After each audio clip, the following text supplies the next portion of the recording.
Gelmem kazallağa okşaydı o alem. Mutluluk reşle geç sanki. Gelmem kazallağa okşaydı o alem. Mutluluk reşle geç sanki. Çıkmayın para verket buldum diye.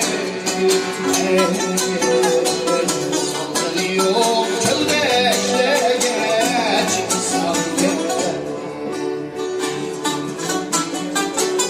Çıkmayın para verket buldum diye.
Ecel parlar sinir küçüğün hak taşladı mı?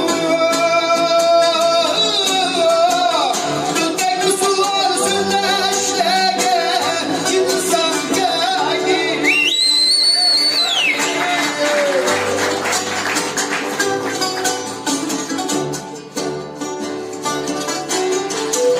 Ecel parlar sinir küçüğün hak taşladı mı?